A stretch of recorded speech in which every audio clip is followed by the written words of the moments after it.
Les yeux d'Alex s'ouvrirent à 6h15, 5 minutes avant que son réveil ne sonne. Le cadre du lit grinça lorsqu'il tendit le bras pour attraper son téléphone sur la table de nuit. Son application de suivi du sommeil affichait joyeusement 8h02, une excellente nuit de repos. Dehors, les arroseurs automatiques ronronnaient doucement, un son familier dans le paisible quartier résidentiel de Fairfield, Connecticut. Il enfila un t-shirt gris du département d'informatique de Stanford et un short de sport, puis descendit les marches de chêne poli. La cuisine était élégante et moderne. Avec un îlot en marbre, une plaque à induction, et un éclairage LED bleu tendre sous les placards. Alex appuya sur le bouton de leur machine à café, et le riche arôme du café colombien corsé emplit immédiatement l'espace.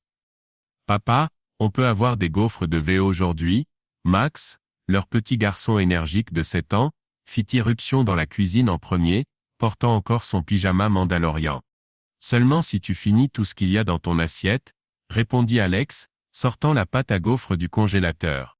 « Marché conclu, » dit Max sérieusement, cognant son petit poing contre celui de son père dans leur poignée de main signature. Lily, 10 ans, entra ensuite dans la spacieuse cuisine, serrant contre elle un épais livre intitulé « Brève histoire des dinosaures ». « Papa, tu as promis de me lire le chapitre sur la période triasique. N'oublie pas, d'accord, après l'école, parole de codeur, sourit-il en se dirigeant vers le réfrigérateur. Le dernier à arriver fut Anne, 12 ans, arborant ses cheveux roux caractéristiques et son maillot de Little League. Il bâilla théâtralement. « J'ai encore oublié mes devoirs d'espagnol, maman », il s'arrêta au milieu de sa phrase, réalisant que maman n'était pas encore là. Pile à ce moment, Émilie apparut. Elle entra avec ses longs cheveux blonds tirés en queue de cheval décoiffée, portant un pyjama bleu marine qui ressemblait à un survêtement, tenant une plaque de bacon croustillant qui emplit la cuisine du parfum d'érable et de fumée.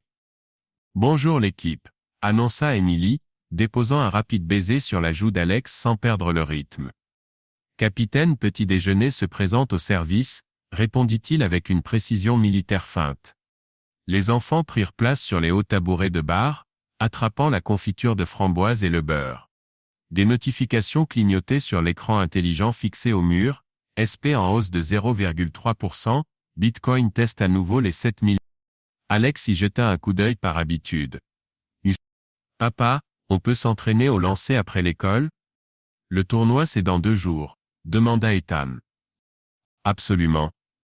Je serai rentré du bureau à 5 heures. » Génial, Ethan frappa sa paume sur la table faisant dangereusement vaciller son verre de lait. Alex l'attrapa juste avant qu'il ne bascule. Juste un matin ordinaire, mais pour lui c'était parfait. Il avait réussi à construire sa carrière en écrivant du code pour de grands services cloud tout en étant un père dévoué et un mari aimant.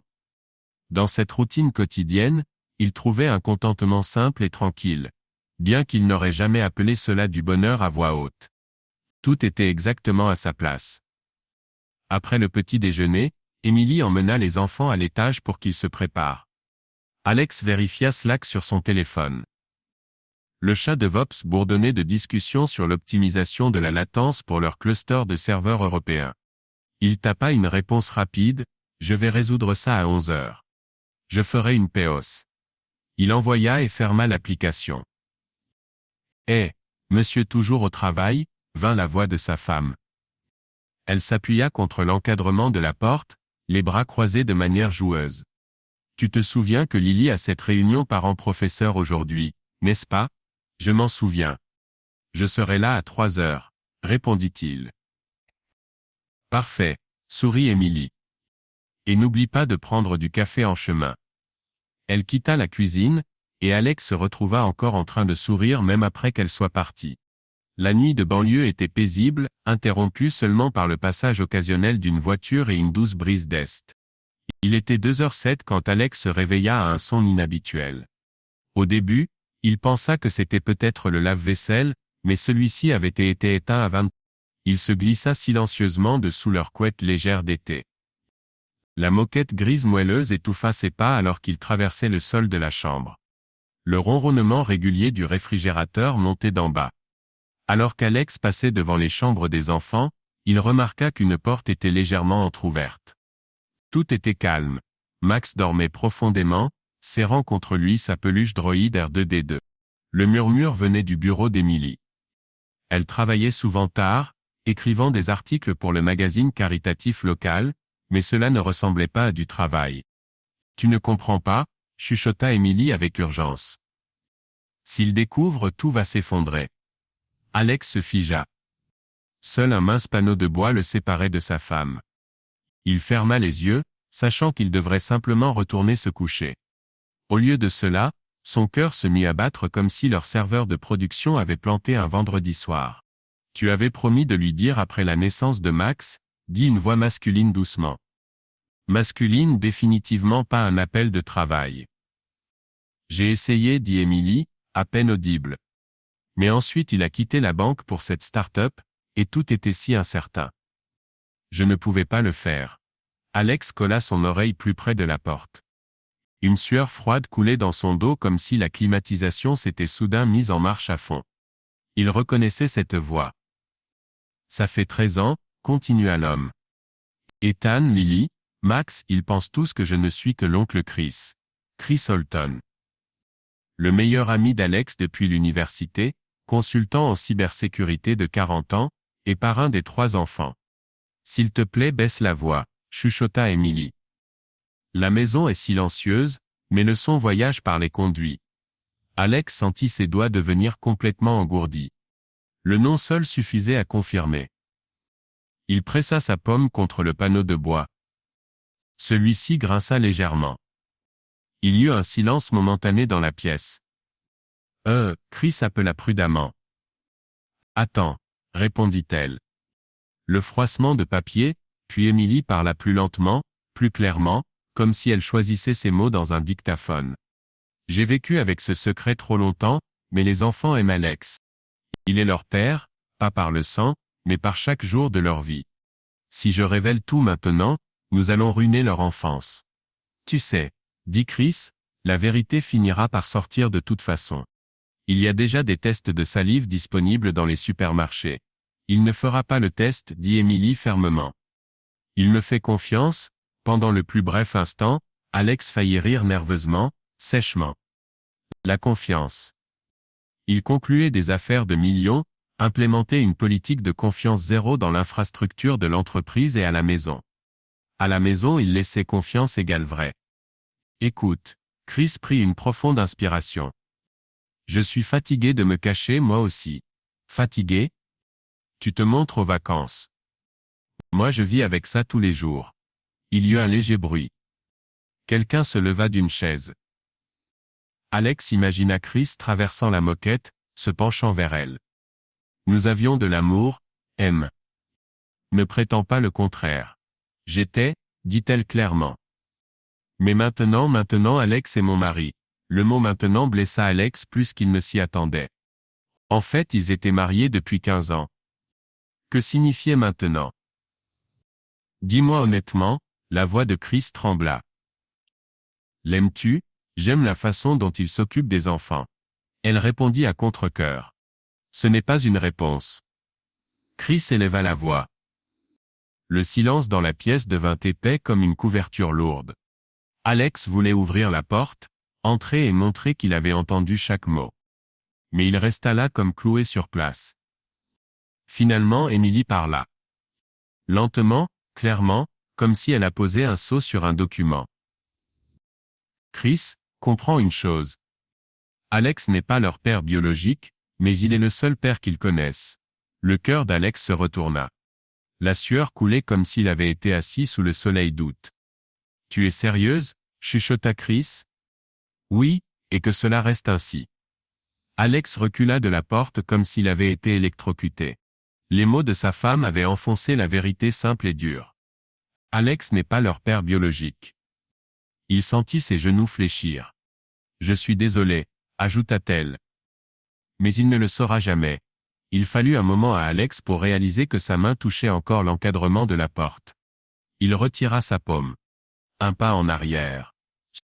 Un autre pas. Des fragments défilèrent dans son esprit. Le premier cri d'Ethan dans la salle d'accouchement. Le rire de Lily quand il lui montra la récursion simple. Max dormant sur son épaule après avoir gagné au T-ball. Chris parla à nouveau. Et s'il découvre? La réponse fut silencieuse, mais elle suffit. Alors nous perdrons tout. Pour Alex, le monde avait déjà changé. Il se retourna et courut presque silencieusement dans les escaliers vers la chambre. L'oreiller d'Emily sentait la lavande. Il s'assit au bord du lit et regarda par la fenêtre. Une cour sombre, une balançoire qui se balançait dans le vent. L'heure sur son téléphone clignotait à 2h. 8h02 de sommeil. Maintenant cela semblait être des statistiques de la vie de quelqu'un d'autre. Il ferma les yeux. Une mince bande de lumière brillait dessous les portes du bureau. Il y a 5 minutes, cela signifiait que sa femme travaillait. Maintenant cela signifiait femme et secret. Alex enfouit son visage dans ses mains. L'eau de javel des draps l'avait piqué ses narines. Ses pensées tournoyaient. Que faire? Faire un test ADN? Lui demander directement ou continuer le jeu? Une porte claqua d'en bas. Chris était apparemment sorti par la porte arrière vers la voiture. La maison fut à nouveau plongée dans le silence. Mais ce n'était plus le silence d'une banlieue agréable. Trop de non-dits vivaient dans chaque centimètre des murs. La chambre semblait étrangère. À gauche, une photo de Niagara, les 3 enfants et Emily en imperméable coloré, Alex tenant un bâton à selfie. Il se souvenait d'avoir pris cette photo, comment Max avait peur du bruit des chutes, et Chris, qui était venu aider pour la route, avait appuyé sur le déclencheur.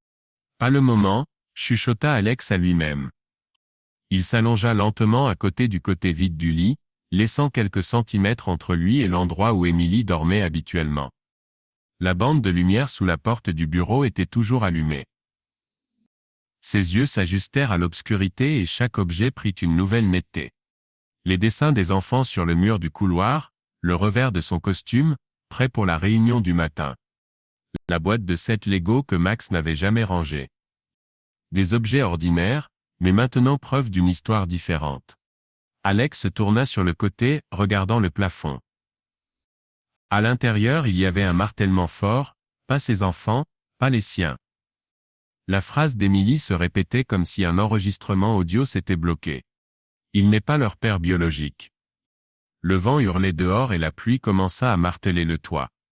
L'emploi du temps de la journée était en lambeaux. 9 heures appel avec un CTO, réunion de midi avec un investisseur, entraînement avec Ethan après l'école.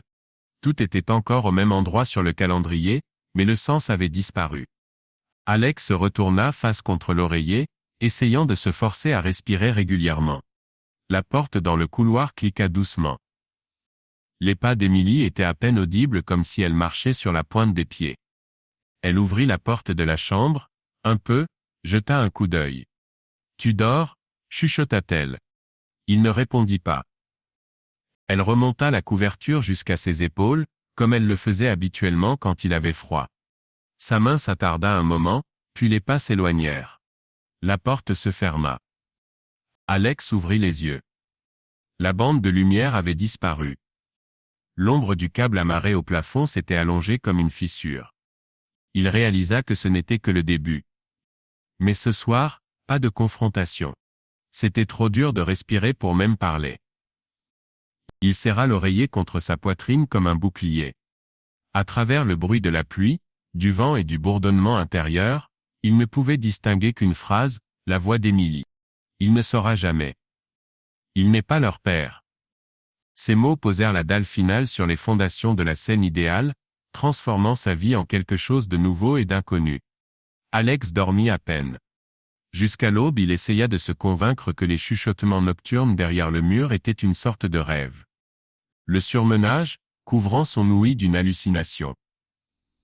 Vers le matin ayant mis la cafetière sur minuterie, il se regarda dans le miroir, pressa un sac froid de petits pois surgelés sur ses paupières, et sourit uniformément au panneau « Meilleur papa du monde » que Lily avait découpé dans du papier de construction. Tout devait paraître familier. La cuisine sentait la brioche et les oranges. Emily fredonnait une mélodie légère de la comédie musicale de l'école, retournant le pain dans la pâte à œufs. Les enfants se disputaient pour savoir qui aurait la chaise près de la fenêtre.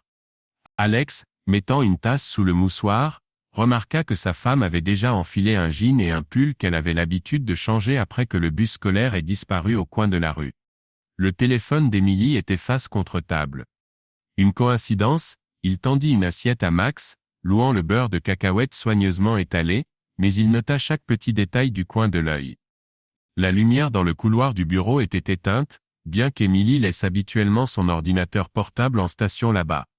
Alors que les enfants couraient vers le bus, Alex approcha de la porte de son bureau alcôve et toucha la poignée, verrouillée. Il connaissait cette serrure, elle n'était verrouillée que pour les surprises du Nouvel An. Émilie apparut dans les escaliers avec une tasse vide, demandant s'il cherchait quelque chose. Il mentionna un chargeur mort, elle suggéra de prendre un câble du salon. Tout sonnait serein, mais il détecta une légère préparation à peine audible pour une excuse dans sa voix, comme si la réponse avait été préparée à l'avance. En route vers le bureau, il éteignit son podcast habituel et conduisit dans un silence complet. Au feu rouge, un texto de Chris clignota, une question sur le match du soir d'éteint et un smiley joyeux.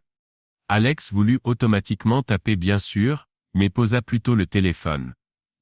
Trop de coïncidences en une journée pour pousser la situation plus loin. Dans la salle de conférence, il se tint au tableau, discutant de latence et d'équilibrage de trafic.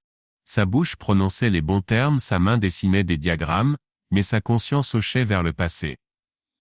La grossesse d'Émilie, la présence sans fin de Chris dans les photos de famille, la phrase aléatoire sur mon envoyé de Dieu, adressée à chaque enfant. Après la réunion, il demanda à un avocat qu'il connaissait dans le chat où il pouvait commander anonymement un test ADN. Il prétendait que c'était un projet animal de compagnie pour rire. Le cercle vert avec une coche dans la réponse suggérait que l'option existait sans entrées inutiles. Au déjeuner, il s'assit avec une simple bouteille d'eau. Un collègue fut surpris par l'absence d'un second café, Alex mentit que les enfants n'avaient pas bien dormi, et qu'il avait fait un malaise. Le mensonge fut étonnamment facile, le récent stand-up familial s'était transformé en décor de théâtre dans lequel il apprenait à improviser. En rentrant à 5 heures, il aperçut le camion de Chris garé sur le bord de la route. Il gara sa Tesla quelques mètres plus loin, resta assis quelques secondes, se ressaisissant, puis alluma l'enregistreur de la voiture. Dans le salon, Chris et Ethan riaient autour d'un jeu de hockey sur table, et Lily se penchait sur une chaise, encourageant son petit frère. Sur la table basse se trouvait la même tasse qu'Emily lui avait donnée à San Diego. Oh! C'était comme une image d'un magazine de parentalité, seulement avec un parent de plus dans le cadre. Emily suggéra d'aller manger une pizza, expliquant que le four était cassé. Alex se porta volontaire pour conduire. Emily s'assit à côté de lui dans la voiture, Chris et les enfants à l'arrière. Dans le rétroviseur, Alex vit son ami aider Lily à attacher sa ceinture de sécurité, ce qui prit un peu plus de temps que nécessaire. Dans le parking de la pizzeria, il oublia son portefeuille, laissa Chris dans la voiture, et demanda comment il allait. Chris haussa les épaules, avion, projet, Austin demain. Les enfants vont te manquer, souligna Alex.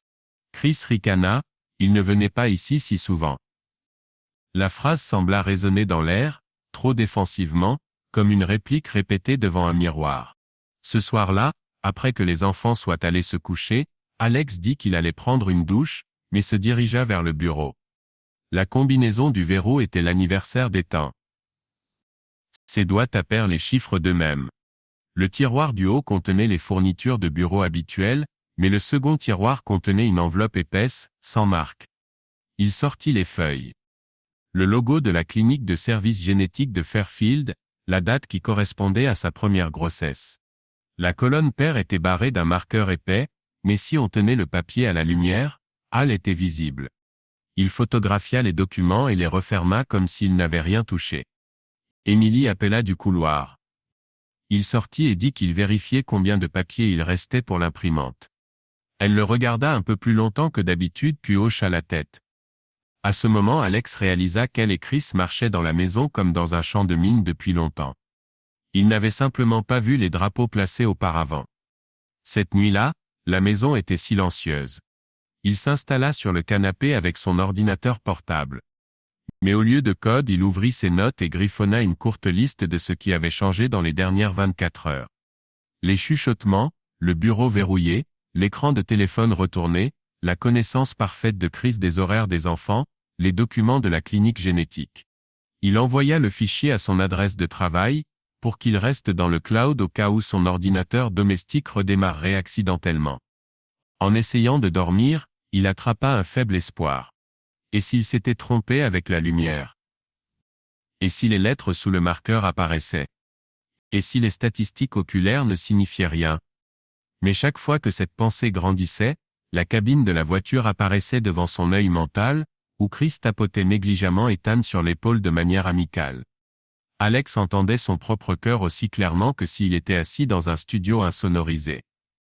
Demain, il décida que la vraie enquête commencerait, et les chiffres sang d'un doigt, salive d'un verre, diraient ce qu'il ne pouvait pas encore dire à voix haute. Alex était assis dans la cuisine, réarrangeant distraitement 2 verres, l'un avec du café froid, l'autre avec de la glace et de l'eau. Les 2 étaient également lourds, et pour une raison quelconque cela l'irritait. Il pencha la tête en arrière contre le dossier de sa chaise, et laissa sa mémoire défiler librement vers l'arrière, comme rembobiner un vieux projecteur. Il voyait clairement la chaleur de juillet de San Francisco en 2000. Les cuisines de laboratoire des espaces de coworking sentaient la pizza bon marché et le plastique chaud. La plupart des participants au hackathon couraient avec des ordinateurs portables, et il était le seul debout devant un terminal gelé juste au moment où le jury allait commencer. Les RE 127 clignotaient en rouge, et il mâchonnait nerveusement le capuchon d'un marqueur. « Votre PEG FFM a planté », dit une voix féminine calme à proximité. Une fille en t-shirt Google Summer of Code se pencha, fit courir son doigt le long d'une ligne du log, et ajouta « Redémarre » et réduit le débit binaire, pas assez de mémoire. Il obéit, et 1 minute plus tard la démo roulait comme sur des roulettes. Deuxième place, poignée de main, flash d'appareil photo, mais dans la foule il ne voyait qu'elle. Une blonde avec un badge Emily for New Chicago.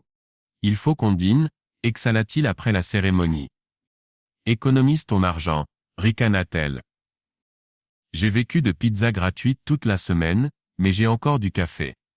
Ils allèrent au Blue Bottle au coin de la rue. Ils passèrent 2 heures à débattre de Python et du retour vers le futur, et pourquoi les noms Thorne et Carlyle sonnaient comme des personnages d'un roman noir. À minuit ils remarquèrent que le dernier tram avait fermé, et qu'ils avaient tous deux depuis longtemps oublié le compte. Alex la raccompagna au campus, prit un taxi, et passa longtemps à regarder par la fenêtre, répétant son nom pour lui-même. 1 mois plus tard, il rapporta son diplôme à la maison, et présenta l'idée de start-up à ses parents.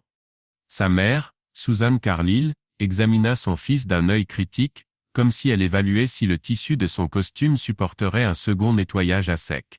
« Tu as maigri », dit-elle dès qu'il franchit la porte.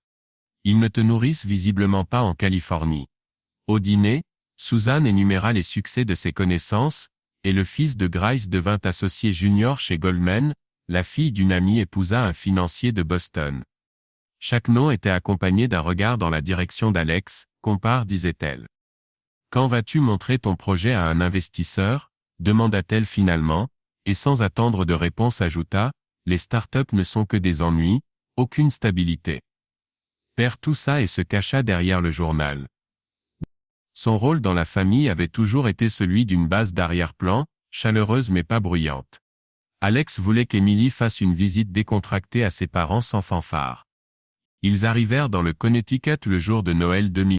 Susan accueillit son invité très chaleureusement, mais c'est au dîner qu'elle mit les accents. « Quels sont vos projets après l'obtention du diplôme ?» demanda-t-elle d'un ton professionnel comme si elle interviewait un manager. « Je cherche un financement pour une plateforme éducative », répondit Emily, sans baisser les yeux. « Y a-t-il un investisseur significatif ? Nous cherchons encore. Vos parents vont-ils aider ? Ma mère est infirmière. Mon père est mort, dit Emily brièvement. Susan hocha la tête, donc il n'y a pas de garantie financière. D'accord, c'est un choix audacieux. Alex se tendit, mais Emily sourit. Les garanties peuvent être sur papier ou réelles. Je choisis ces dernières. Plus tard, alors qu'Alex se préparait pour le lit, il entendit ses parents se disputer dans la cuisine. Sa mère insistait qu'il avait besoin d'une femme solide comme un roc, tandis que son père répliquait timidement que l'amour n'était pas limité au cours de la bourse. Susan répondit par une phrase qui résonnait maintenant dans ses oreilles. « Je ne fais que tester les os. » Chris Holton était entré dans la vie d'Alex pendant sa première année à MIT, et avait été une ombre depuis, mais une ombre pratique, toujours là. Sa mère appelait Chris, le contrepoids censé atténuage.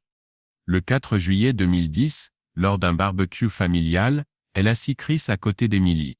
« Vous avez tous les deux des cœurs bons, des bénévoles de Dieu », dit-elle en leur servant de la salade. Parler de charité. Alex considéra alors cela comme un entremettage joyeux de la série Tous les nôtres, mais maintenant il se souvenait qu'il était assis en face et attrapait un sentiment étrange, comme s'il avait lui-même été laissé hors du cadre. Quand Alex fit sa demande, Emily voulait une cérémonie tranquille sous les pommiers, mais Susan insista sur le manoir Aldrich. Un mariage est une RSC familiale, on ne peut pas lésiner. Une semaine avant la cérémonie, Alex surprit sa mère chuchotant sur la véranda. Un mariage est un plan d'affaires pour la vie. Décide qui est ton meilleur partenaire. Il pensa que la phrase s'adressait à son père, mais quand il se retourna, il vit Emily avec un visage de pierre. Plus tard, elle dit en plaisantant, « Ta mère mène un test de stress, mais je peux le gérer. » Alex la serra dans ses bras, et décida de ne pas en faire une tragédie. En février 2012, Emily annonça qu'elle était enceinte. Il la porta littéralement dans ses bras et appela sa mère une heure plus tard. Susan accourut avec une boîte de vêtements de bébé et une liste des meilleurs pédiatres. « Si j'avais eu un ami fiable comme Chris, quand j'attendais pour toi, j'aurais dormi paisiblement. » Remarqua-t-elle au dîner, donnant à Chris un regard approbateur. À l'époque, cela sonnait comme un compliment à un ami. Maintenant cela sonne comme un indice sur l'arrangement des pièces. Alex prit une gorgée d'eau, éclaircissant la sécheresse de sa bouche. Le téléphone vibra. Le message de sa mère brillait d'émojis. « Chérie, n'oublie pas le brunch de samedi. J'espère que Emily pourra venir. Bisous. » Il tapa machinalement, « Nous y serons si ça marche », et se surprit avec un froid sous la peau. Il y a une semaine, il aurait écrit bien sûr. L'ordinateur sur le bureau était en veille. Alex toucha le pavé tactile, ouvrit une ancienne archive Gmail qu'il avait téléchargée avant de payer pour les gigaoctets supplémentaires. Une recherche pour Chris donna une chaîne d'emails de sa mère. Un daté d'avril 2000. Merci de soutenir mon idée. Emily s'ouvre autour de toi. Alex est trop codé pour voir l'image. Gardons le dîner de répétition informel. Dans la lettre suivante, sa mère exhortait Chris à soutenir Emily si elle doutait jamais, l'assurant qu'Alex fournirait toujours. La référence à la flexibilité des rôles se sentait comme un couteau sur du verre.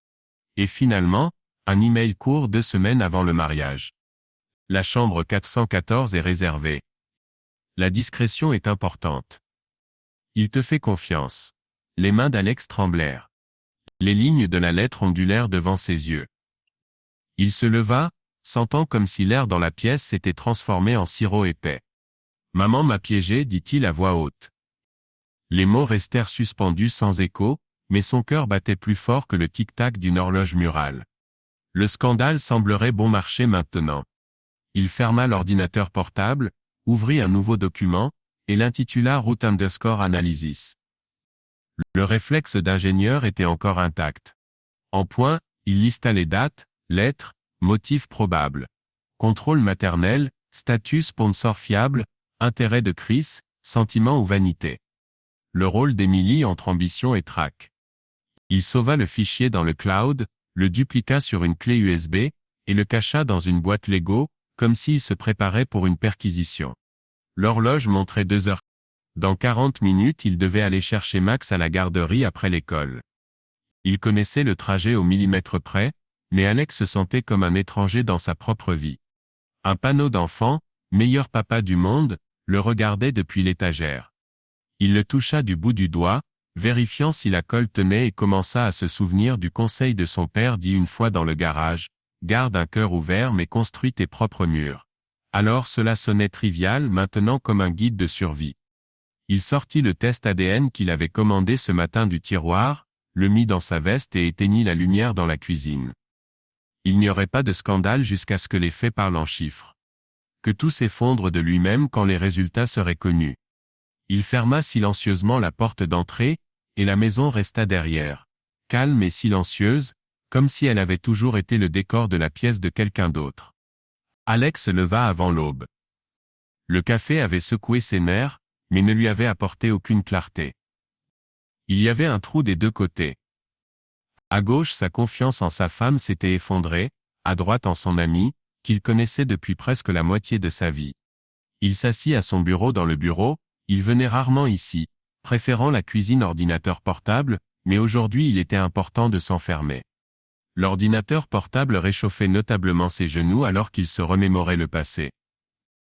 Chris Holton, le gars au sang chaud, bruyant, le plus brillant du campus moyen, celui que les filles appelaient, celui qui joue au rugby et écrit des virus pour le plaisir. La première image, un soir sur le toit du dortoir, le vent de la rivière Charles, une bouteille de bourbon bon marché, 3 amis. Alex, Chris et Phil du cours de physique de l'état solide. Chris riait alors, frappait le bord de sa main sur le parapet et déclarait « Carlyle, dans 10 ans tu seras Jeff Bezos et je serai ton service de sécurité. » Phil demanda ce qu'il ferait lui-même, à quoi Chris fit un clin d'œil. « Tu travailleras sur les bits quantiques et tu trouveras comment pirater mon code pour que ce ne soit pas ennuyeux. » Chris avait toujours une réplique qui faisait rire même ceux qui venaient à la fête sans sourire. Il pouvait tenir le centre de n'importe quel cercle, à un cours, dans un bar, sur la piste de danse de mariage. Mais avec le charme venait une touche de chaos, les dettes perpétuelles de manuels, les contraventions de stationnement supplémentaires, les lignes mortes qu'il tirait à la dernière heure avec un effet de feu d'artifice. La fiabilité est une roue de secours, plaisantait Chris, et la foule applaudissait jusqu'à ce que leur projet commence à avoir des clauses sur les parts inégales. Alex se rappela comment ils avaient postulé ensemble pour une subvention dans un incubateur de start-up en 2000. Alex était responsable de l'algorithme, Chris de la partie commerciale. À la présentation, il s'avéra soudain que Chris avait changé le budget, ajoutant un élément de campagne de RP. L'argent de la subvention échoua, les investisseurs n'aimaient pas les surprises. Après la réunion, ils se tenaient sous la pluie sur Wahlberg Street, et Alex posa une question directe pour la première fois. « Pourquoi tu t'immisces dans des chiffres sur lesquels nous n'étions pas d'accord ?» Chris balaya d'un geste. « Tu penses aux détails, moi je pense à la grande image. » Sans bruit le projet périra. Ils avaient partagé un verre de whisky, et Alex avait mis cela sur le compte de la ferveur de la jeunesse. Mais maintenant, repensant à cette soirée, il voyait un compromis avec une torsion qu'il avait simplement manqué à travers l'épaisse camaraderie. Le moment le plus dramatique était de 2011, quand Chris se montra à San Diego, où Alex et Emily avaient volé pour assister à une conférence EdTech. Au milieu du deuxième jour, Alex était tombé avec une fièvre. Emily l'accompagna à sa chambre et revint tard ce soir-là, sentant la mer et la sauce piquante. Elle dit qu'elle avait dîné près du quai avec des techniciens de la section gamification. Alex la crut. Les conférences se terminaient souvent par des rassemblements spontanés. Le matin, Chris envoya un texto, « San Diego déchire, j'ai adoré ton conseil sur les tacos de poisson. » Alex fut surpris, mais prit la chance. La ville était petite et aimait faire la fête. Maintenant la chaîne était différente. Emily plus Chris plus poisson grillé. Il ouvrit un navigateur et se connecta au panneau d'entreprise de l'opérateur télécom, une habitude de vérifier le compte de l'entreprise. Le compte personnel de la famille avait 5 lignes. Ses numéros et ceux d'Emily, 2 tablettes d'enfants, et une carte SIM de rechange qu'il avait une fois donnée à Chris pour un projet temporaire. Strictement parlant, la carte était listée sur le compte Carlyle sans activité. Alex cliqua sur le téléphone. Historique des appels. Il y a 2 semaines, la carte de rechange envoyait des messages toutes les 3 à 5 minutes de minuit à 1 heure du matin. Le destinataire était le numéro d'Emily. Il parcourut les dates. Cela coïncidait avec le jour où Emily finissait un article pour le magazine. Un autre clic détaillé par géolocalisation. Point de contact. Secteur de la même station de base, à 1 mille de leur maison. La fondation des faits craqua plus fort que les suppositions émotionnelles. Alex créa une copie locale du CSV sur son ordinateur portable et la sauva dans un dossier avec un mot de passe. À midi, il déposa Lily à une table dans le hall de l'école, entourée d'affiches de modules Lego. Il ouvrit un programme qui lisait les métadonnées de photos. Le cloud familial contenait des milliers d'images. Il sélectionna celle prise avec l'appareil photo de Chris, qu'il partageait souvent via l'album familial. À première vue, c'était des clichés ordinaires. Un barbecue, le match de baseball d'étang, la pièce de théâtre de l'école de Lily. Mais les métadonnées ne se souciaient pas de ce qui était dans l'image. Elles montraient la date, les coordonnées, parfois le numéro de série de l'objectif. Quand il sélectionna une photo du dernier Thanksgiving, il remarqua quelque chose d'étrange. Le géotag EXIF ne correspondait pas à leur maison où le dîner avait eu lieu. Les coordonnées pointaient vers Virgin Point, Long Island. Soit Chris avait pris la photo par accident plus tôt, soit il avait échangé les fichiers lors du téléchargement. Il plaça le fichier dans un dossier séparé. La photo suivante montrait Emily avec les enfants dans les gradins d'un terrain de baseball. Alex était au comptoir en train d'acheter des hot dogs. Le coin du cadre capturait un reflet dans la camionnette du vendeur. La moitié du visage de Chris s'étirait en un sourire et une main de femme lui remettait une mèche derrière l'oreille. Alex zooma jusqu'au pixel. La manucure était d'un corail vif. Emily portait un vernis transparent, mais il se souvenait que la semaine avant le match, elle était rentrée du salon en riant de sa tentative de couleur.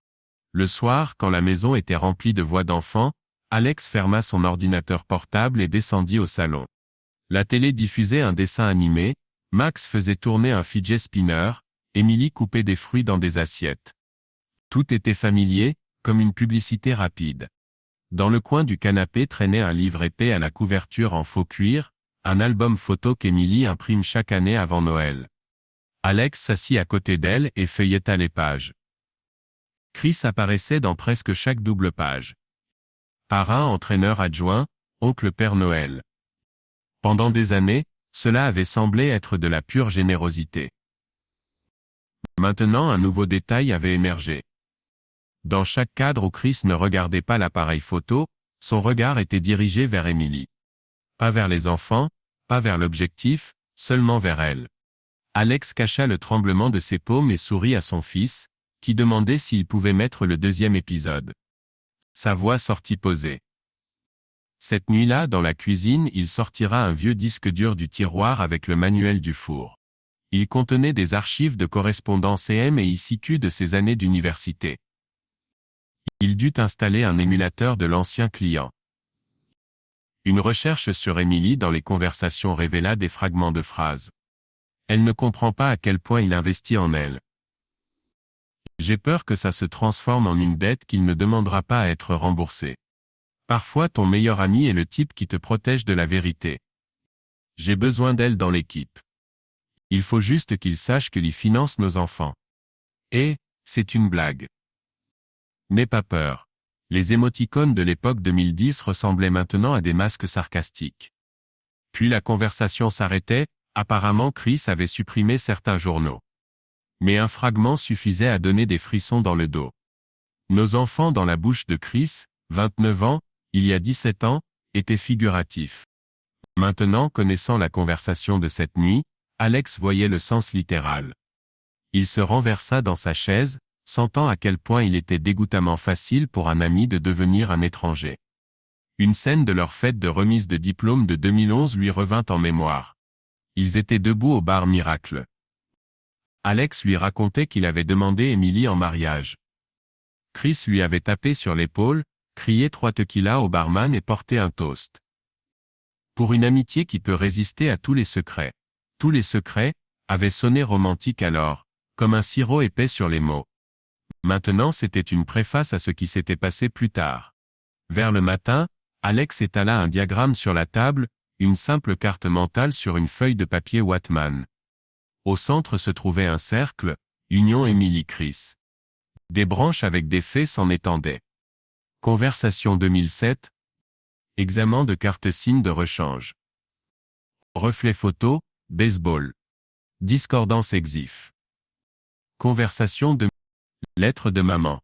Sur chaque fil il mit un autocollant avec le niveau de preuve. Direct indirect à confirmer. Quand il eut terminé, il réalisa que le tableau ressemblait à une enquête de cyberattaque, sauf que la cible était sa propre vie. À ce moment le téléphone brisa le silence avec un clic doux, un message de Chris arriva. « Frère, J'ai vu le programme des matchs pour le week-end. Je pense que je vais passer et apporter des gants pour Ethan. Comment ça va? Alex fixa l'écran, ses tempes battant. Les mots frère et gants semblaient soudain lourds comme des pierres. Il commença à taper « Tout va bien, passe donc », l'effaça, écrivit « Faisons ça plus près de la date », et l'effaça. Finalement il laissa le champ vide, appuya sur annuler et activa ne pas déranger.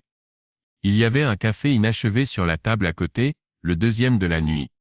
Il approcha la tasse, se brûla les lèvres, et se souvint soudain d'un autre épisode.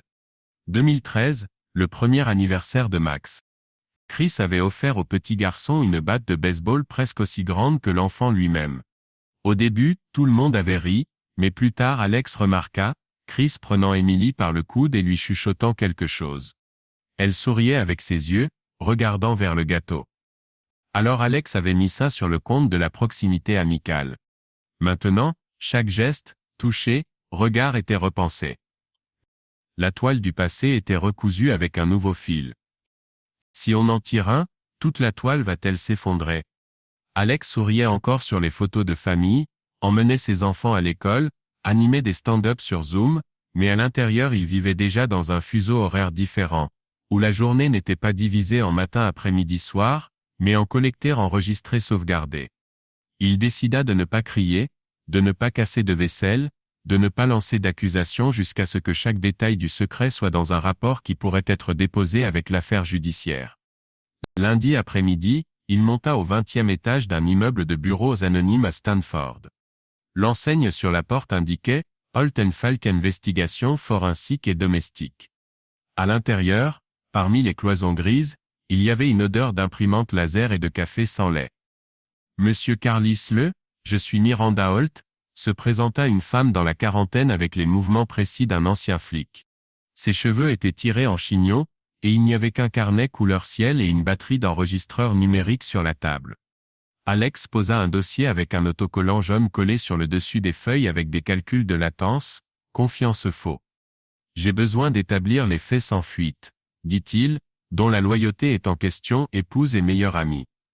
Un triangle, dit Holt sans surprise. Budget, délai, précision souhaitée. Toutes les données pour un mois, mais nous devons commencer aujourd'hui. Test ADN, détail des appels, surveillance extérieure. Le budget est raisonnable, mais la confidentialité est absolue. Holt sortit le formulaire. Signez que le résultat peut changer toute votre vie. Ce n'est pas une plaisanterie, monsieur Carlisle. Il signa sans lire. Sa main ne trembla qu'une seconde. Ce soir-là, il s'arrêta chez un avocat qu'il connaissait, Aaron Lewis, avec qui il avait autrefois rédigé une option dans une start-up. Le bureau de Lewis ressemblait maintenant à une bibliothèque, bureau en noyer foncé, diplôme au mur, et un mini panier de basket entre eux pour soulager le stress. Vous l'imaginez où vous avez du concret? Demanda Lewis. Alex posta des copies des lettres de sa mère, des journaux de messages textes, et une photo du reflet de baseball. Je veux protéger mes actifs avant que tout le puits sorte. Un trust pour les enfants. La part d'Emily, c'est ce que je suis moralement prêt à prendre. Nous avons besoin d'un audit forensique des comptes familiaux, un bouclier d'attaque avant que les émotions brûlent l'argent. Qui recommanderiez-vous? Gladys Chan. Elle peut trouver $1 même dans la poche d'un ours en peluche. Alex hocha la tête. Lancez le processus, mais discrètement, je ne veux pas que quelqu'un bouge prématurément. Lewis haussa un sourcil. Quand une personne dit discret, il y a généralement déjà une guerre en cours. Exactement, répondit Alex, mais je préfère que ce soit discret. N'oubliez pas de vous abonner, plus de vérité suivra. Cette nuit-là, il était assis dans son bureau, une lampe éclairant le désordre de clés USB et de dossiers. Le robot postal avait livré 2 kits de tests ADN supplémentaires. Chacun venait avec une brosse stérile et un code QR. Alex avait collé de nouveaux autocollants sur les boîtes. Ethan, Lily, Max. Le sac de sport viendra accidentellement avec moi demain, marmonna-t-il. Le plan était simple. Dire à sa fille que c'était une expérience de laboratoire pour le cours de biologie. Dire à ses fils qu'ils participaient à un défi secret pour la start-up de leur père. L'imagination des enfants fermerait les questions et le laboratoire de Holt & Folk assurait l'anonymat des échantillons. Le messager sur la table clignotait. Miranda envoya 2 fichiers, une déclaration de géolocalisation pour la carte SIM de rechange et les premières photos de surveillance du pick-up de Chris. Il s'était arrêté dans un ranch anonyme à l'extérieur de la ville, et une demi-heure plus tard, l'Audi Q5 blanche d'Emily s'arrêta au portail. L'itinéraire a été le même 4 fois ces 2 dernières semaines, écrivit Holt. Alex sauvegardia la photo dans un dossier caché, et la crypta avec un mot de passe de 16 caractères. Le lendemain matin, la maison vivait sa vie normale. Emily faisait frire des œufs brouillés. Max dessinait une bande dessinée avec un droïde. Lily demandait des informations sur la foire scientifique de l'école. Alex mit des enveloppes scellées avec des kits de test dans les sacs à dos des enfants. « Qu'est-ce que c'est » demanda Ethan. « Vous allez bientôt avoir un sujet sur l'ADN en cours de biologie. J'ai fait un accord avec le professeur. Vous remettrez les échantillons à l'avance et verrez les séquences, expliqua-t-il. « Cool » s'exclama Max, sans poser de questions. Emily sourit. Le père geek lançait une autre surprise. Alex sourit en retour, notant seulement à quel point un mensonge pouvait être libéré dans l'air si on baissait la voix, et regardait droit dans ses yeux. Pendant la journée, assis dans une salle de conférence en verre, il signa le protocole sur le report de la sortie, mais sous la table il correspondait avec Gladys Chang. J. Chang, rapport primaire. Le compte de fidélité joint est ouvert à vos 2 noms, mais le transfert de dividendes va au sous-compte lié à la carte d'Emily, 2000-3000. Alex, suivez tous les cashbacks non crédités et les transferts de cadeaux. J'ai besoin d'un procès complet. J. Chang, d'accord. Entre-temps Miranda envoyait des notifications. Échantillon reçu, codé alpha, bravo Charlie. L'Audi d'Emily est de retour au ranch. J'attache un clip de la caméra radar longue portée, 2 personnes à l'intérieur, silhouette d'un homme et d'une femme. Vérification de l'abonnement de stockage photo cloud de Chris, il a été payé avec la carte de votre mère. La dernière ligne coupa plus profondément que les autres. La mère finance le compte de l'ami, où sont stockées les photos de famille. Alex ferma l'ordinateur portable si brusquement qu'il remarqua le regard de ses collègues à travers le verre. Il dut faire semblant de bâiller de fatigue. La sortie brûle, dit-il. La maison sentait la pizza ce soir-là. Les enfants riaient des mèmes, et Emily triait le courrier. Parmi les enveloppes, il y en avait une sans adresse de retour. Elle la tendit à Alex. « Tes finances ? Ouais, probablement un rapport de fonds. » Il fit un clin d'œil et mit l'enveloppe dans sa poche. Dans le bureau il l'ouvrit. À l'intérieur se trouvait une clé USB de Lewis marquée brouillon.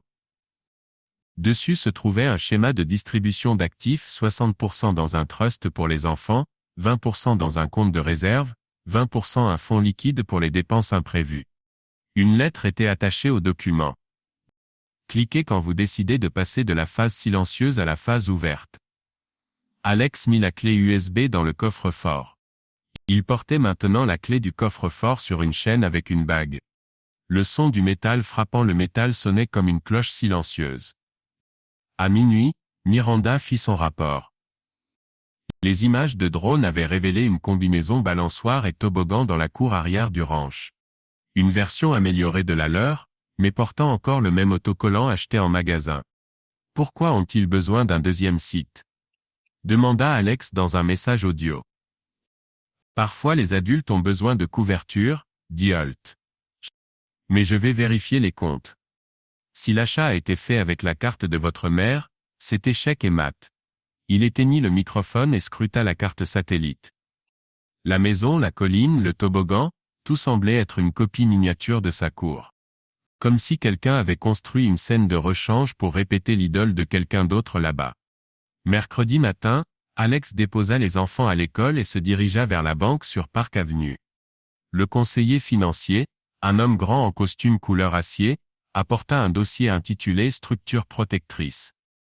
Nous pouvons établir un trust révocable où vous êtes le seul constituant et fiduciaire jusqu'à ce que les héritiers atteignent l'âge adulte. En cas de divorce, les actifs sont protégés, mais l'accès aux dividendes est conservé. Rapidement et discrètement, la loi le permet s'il n'y a pas de demande judiciaire. Signature et 2 témoins. Alex se souvint du visage d'Emily quand elle avait vu leur future maison pour la première fois et dit « C'est ici que les enfants grandiront et iront à l'université et vieilliront sur cette véranda ». Cette image avait touché une corde sensible mais il serra sa prise sur le stylo et signa. En chemin vers la voiture, il se surprit à penser que ses pas étaient devenus plus silencieux. Il apprenait vraiment à marcher comme un guerrier, imperceptiblement, dans un rythme régulier. Son téléphone vibra, un message de Chris. « Salut frérot, je vole à Chicago demain. S'il te plaît, lance à éteint sa nouvelle batte. Je l'ai laissé chez toi. » Alex effaça la notification sans l'ouvrir. Il se souvint du sourire complice de Chris à la remise des diplômes, la phrase sur les secrets. Maintenant chaque smiley de son ami semblait être une petite marque de trahison. Ce soir-là, Holt envoya un fichier zip 37 heures de séquence d'une caméra montée sur un poteau en face du ranch. À la 10e heure, on voit Chris sortir dans le jardin, vérifier le toboggan, puis enlever le couvercle du grill. 15 minutes plus tard, l'Audi d'Emily arrive, transportant des sacs et une bouteille de cidre.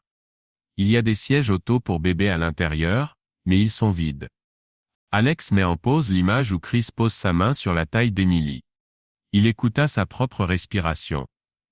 Son cœur battait régulièrement. Il s'avère que le choc peut être enduré à tel point que de nouvelles images ne le rendent plus douloureux. Elles sont simplement classées dans le dossier de preuve. Il sauvegardia la vidéo sous le nom Range Core Evidence. Puis il ouvrit la feuille de calcul Holt Folk.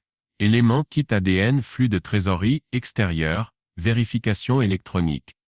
À côté se trouvait une colonne appelée statut, cellules vertes collectées, jaune en cours. La rouge restait, interception de correspondance WhatsApp. Cela nécessitait une approbation judiciaire ou un accès physique à l'appareil. Miranda suggéra d'attendre, souvent les traders se détendent quand ils pensent que vous ne savez rien. La nuit passa encore sans sommeil. Alex ouvrit l'idée, écrivit une centaine de lignes de code pour un module qui attendait une révision au travail depuis longtemps. Chaque ligne était un acte de maîtrise de soi. À 4 heures du matin, il leva les yeux, la programmation aidait, comme respirer régulièrement pendant une migraine. Alors il prit une feuille blanche et écrivit 6 objectifs courts. Rapport ADN complet. Extrait Aldrich Mansion pour 2011. Interception WhatsApp. Compléter les signatures de témoins du trust. Enregistrer les dépenses de maman sur le compte de Chris. Trouver un psychologue pour les enfants avant le divorce. Il fixa l'élément 6 plus longtemps que les autres. Les enfants riaient encore, construisaient des maisons Lego, et se disputaient sur les héros Marvel. Ils savaient que quand la vérité sortirait, leur monde se fissurerait. Mais s'ils les préparaient à un atterrissage en douceur, peut-être que la fissure n'irait pas si profond. À 5 heures du matin, le rapport du laboratoire Holt & Folk arriva. L'entête contenait les codes Alpha Bravo Charlie. Aucun des profils ne correspondait à l'échantillon de contrôle d'Alex au marqueur clé du chromosome Y. Traduit en langage humain, cela signifiait qu'aucun des temps, Lily ou Max n'était son enfant biologique. Alex ferma le fichier, mais il n'eut pas l'impression d'être tombé dans un abîme. Il se tenait déjà au fond regardant simplement autour des murs. Il envoya un texto à Miranda, « Merci procéderait comme prévu ». Puis il envoya un texto à Lewis, « Il est temps de presser ». La clé USB dans le coffre-fort attendait l'heure X. Il n'y avait encore aucun scandale, mais la guerre silencieuse était entrée dans la phase de tir de croisière. Alex sentit comment un sentiment de vide était finalement apparu dans sa poitrine. Mais cela ne ressemblait pas à de la faiblesse, mais à un vide lisse entre l'inspiration et l'expiration, un endroit où le prochain pas reposerait bientôt. Alex commençait maintenant ses matinées en ouvrant 3 calendriers à la fois, son calendrier familial, son calendrier d'entreprise, et un autre caché sous le nom neutre Freedom Ops. Le premier contenait des assemblées scolaires, des rendez-vous orthodontiques, et les matchs de baseball d'Ethan. Le second clignotait avec des échéances de sprint et des réunions d'investisseurs. Le troisième contenait des événements que ni sa femme ni ses collègues ne devaient voir. Signature de trust, formation de LLC ponctuelle, téléchargement de table de capitalisation, pré-relais. Les 3 horaires semblaient identiques, donc tout regard occasionnel sur l'écran ne révélerait rien de plus que la routine corporative habituelle, même si le troisième calendrier était le cœur de l'opération Liberté. L'avocat Aaron Lewis organisa une réunion avec un partenaire d'un cabinet new-yorkais spécialisé dans la protection d'actifs lors de divorces de cadres. La salle de conférence du 47e étage donnait sur l'Hudson. Le verre transformait le bruit de la rue en un bruit blanc régulier. L'avocat étala un dossier. La liquidité partait offshore. Les actions étaient transférées à un dépositaire irlandais, un portefeuille NFT était détenu dans un coffre-fort du Liechtenstein, et un honnête 15% d'impôt laissait une trace assez importante pour éviter les soupçons des auditeurs. Alex écouta attentivement, ne tentant pas d'embellir ses propres motivations. Il allait bientôt faire face à une mère avec des avocats coûteux, et une épouse qui serait fournie avec le meilleur cabinet familial de l'État, et il n'avait pas l'intention d'entrer dans la bataille sans protection similaire. Par l'intermédiaire de Lewis, il entra en contact avec un courtier qui travaillait avec des entreprises ponctuelles. Ils choisirent une maison de ville à Westport en une demi-journée, verre, béton chaud, cour silencieuse, 20 minutes du bureau. L'acheteur était North Cedar Holdings LLC, enregistré dans le Wyoming avec un directeur prête-nom. Le nom du propriétaire ultime n'était pas inclus dans les registres publics, seulement une partie fermée de KIC, protégée par mot de passe et accessible à 7 personnes dans le monde. Alex avait un nouveau profil HomeKit sur son téléphone appelé Studio 2 Keys, et un code pour une serrure intelligente. Vendredi, il sortit du bureau du notaire avec une enveloppe contenant les documents du rêve. Lucien Carlyle Legacy Trust. 60% des actions de sa start-up, plus de la moitié de ses obligations, son portefeuille crypto, et presque tout son flux de redevances était maintenant strictement réservé à ses enfants. En signant les dernières pages, il se rappela que Max avait récemment demandé si son nom sonnait comme une bande dessinée. Il avait répondu qu'un nom était ce qui rendait toute histoire spéciale. Aujourd'hui l'histoire était une armure pour 3 petits personnages qui ne se doutaient de rien. Protéger les revenus n'était que la moitié de la bataille. Nettoyer la feuille de calcul du capital de l'entreprise était la suite. Dans une salle Zoom privée, Alex montra au CFO une présentation de vérification de santé pré-vente, expliquant qu'un rachat stratégique pourrait donner un multiple plus élevé qu'une série B. Sur le papier, cela ressemblait à une analyse de marché. En fait, il commença à télécharger tous les documents clés dans une salle de données virtuelle, se préparant à transformer l'entreprise en liquidités, qui sont plus faciles à diviser que des revenus futurs hypothétiques. Pendant ce temps, Gladys Chang triait les comptes de la famille. Sur la carte d'Emily, elle trouva 6 paiements à Briarwood Counseling pour $900 chacun, retraite de couple à court terme. L'adresse du virement était la même maison de ranch que Miranda Holt avait géotracée. La passerelle de paiement était enregistrée au nom de Susan Carlyle. Le puzzle se mettait en place. Sa mère finançait la thérapie dans la maison où Emily rencontrait Chris. Alex souscrivit une police de personnes clés de $20 millions avec un trust nommé comme bénéficiaire. Plus les actifs étaient liés aux enfants, moins ils pouvaient être utilisés comme levier contre lui. À ce stade, la peur des investissements était plus grande que la mélancolie. Il avait planifié le cours de la guerre aussi soigneusement qu'il avait passé des années à construire l'infrastructure de cluster. En milieu de semaine, Miranda apporta 4 mois de correspondance entre Chris et Emily. Le fichier audio enregistré une nuit pendant qu'Alex lisait une histoire aux enfants avant le coucher, était troublant avec la phrase s'usant à penser à tout, et l'assurance qu'Alex vit dans les chiffres. Il fit une pause après la deuxième écoute. S'il pensait que les chiffres étaient sa faiblesse, il ne savait pas depuis combien de temps il les avait transformés en armes. Tard dans la nuit, la nouvelle maison sentait le plâtre frais. La pièce vide résonnait encore. Sur l'îlot de cuisine se trouvait une enveloppe avec une combinaison de coffre-fort et un carnet gris. Alex écrivit son plan pour les semaines à venir, due diligence complète, accepter les lettres d'intention des banques acheteuses, convenir des options de tutelle, transférer l'assurance des enfants à un trust, et inviter un psychologue familial, présentant la réunion comme un projet de recherche pour un concours scolaire. L'ayant écrit, il rangea le carnet dans une niche et enclencha l'aimant. Le lendemain, Miranda avertit que Susan organisait un déjeuner en l'honneur de la contribution caritative de Chris, un pas clair vers l'exposition publique de son ami. Alex envoya immédiatement un texto à Lewis. Il était temps de déposer une demande de divorce à huis clos en utilisant la formulation rupture irrémédiable et une disposition pour activité frauduleuse. Un coursier récupéra les papiers lundi matin, une copie hologramme alla au coffre-fort North Cedar, l'original au bureau du tribunal. Ce soir-là, le CFO rapporta 2 lettres d'intention.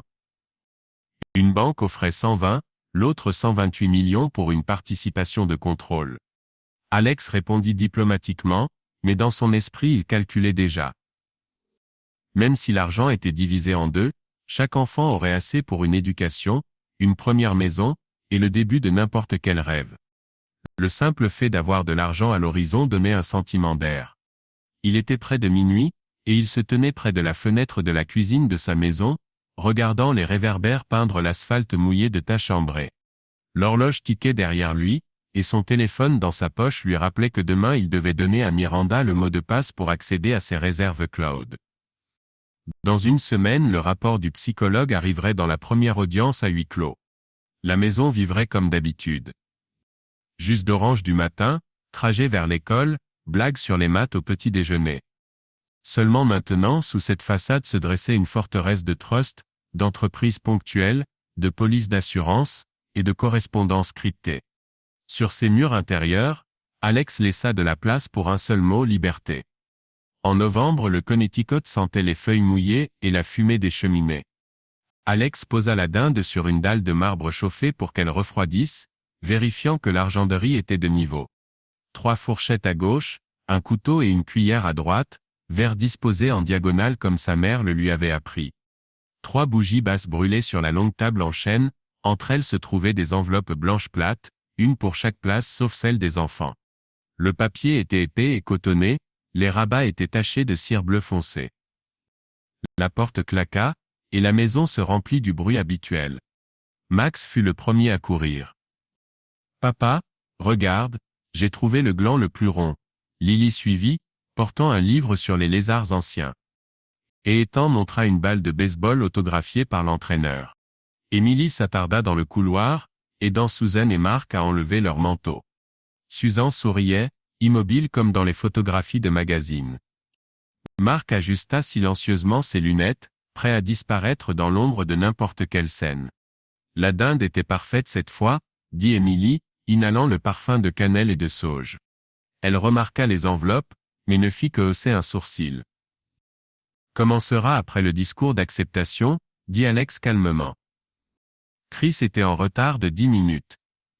Le bruit familier de son pick-up se fit entendre, et un moment plus tard il apparut dans l'embrasure de la porte, souriant comme toujours. Dans ses mains il tenait une boîte de vin, et comme par hasard un autre bouquet de romarin. Joyeux Thanksgiving famille, annonça-t-il bruyamment et fit un pas vers Emily, mais Alex intercepta la boîte. Merci, mets le vin sur le buffet.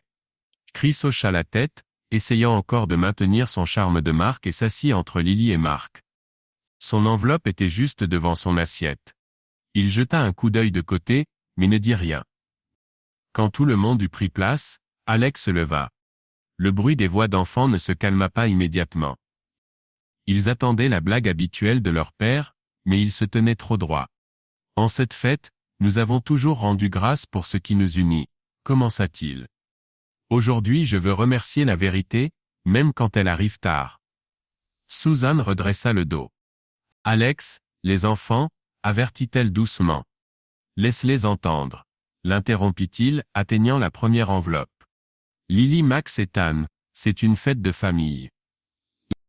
J'ai quelque chose d'important à dire aux adultes, et puis nous mangerons tous de la dinde et de la tarte ensemble. D'accord, les enfants haussèrent la tête, un peu perplexes, et continuèrent à regarder les bougies. Alex distribua les enveloppes. D'abord à Emily, puis à Chris, puis à Susan, et finalement il plaça la dernière devant Mark, qui semblait vouloir refuser. « Qu'est-ce que c'est » demanda Emily, sentant le papier épais avec ses doigts. « Des réponses » dit Alex, « s'il vous plaît, ouvrez la vôtre. » La cire siffla, et la colle éclata presque simultanément. Susan ouvrit la première, elle pâlit en voyant des copies de ses lettres à Chris, mais ses lèvres restèrent scellées. Ensuite vinrent des scans de factures de Briarwood Counseling, une réservation pour la chambre 414 à l'Aldrich Mansion, et des relevés de compte de stockage cloud. Pas un seul mot inutile, juste des dates, des montants, des signatures. Chris sortit plusieurs feuilles de papier avec des tampons de laboratoire. Profils ADN des enfants, comparaison avec l'échantillon de contrôle AC. La colonne d'index de paternité était tout en 0. Il ouvrit la bouche, mais croisa le regard d'Alex et baissa les yeux. Émilie tenait le dossier le plus épais dans ses mains. Au sommet se trouvait une demande de tribunal d'État pour une audience de divorce, puis une copie du nouveau trust pour les enfants, puis un accord pour vendre l'entreprise au Carly Legacy Trust. À la fin se trouvait une feuille non signée avec une ligne dessus. J'ai offert de quitter la famille sans guerre. Tout ce dont vous avez besoin est ici. Tout ce dont j'ai besoin, c'est l'honnêteté. Émilie soupira si doucement, c'était plus comme une expiration. Elle plia lentement les papiers et pressa sa main à sa gorge, comme s'il n'y avait pas assez d'air là. « Alex, pouvons-nous en discuter plus tard ?» demanda-t-elle à peine audiblement. « Plus tard, c'est le passé », répondit-il. « Maintenant, c'est juste un fait. Le fait est que vous trois, » il jeta un coup d'œil à Suzanne et Chris, « avez dirigé ma vie dans mon dos. Je ne crie pas parce que vous comptiez sur les cris. J'agis avec des documents parce que vous m'avez sous-estimé avec des documents. » Suzanne essaya de stabiliser sa voix. « J'ai protégé la famille. Tu avais des rêves mais il n'y avait pas de stabilité.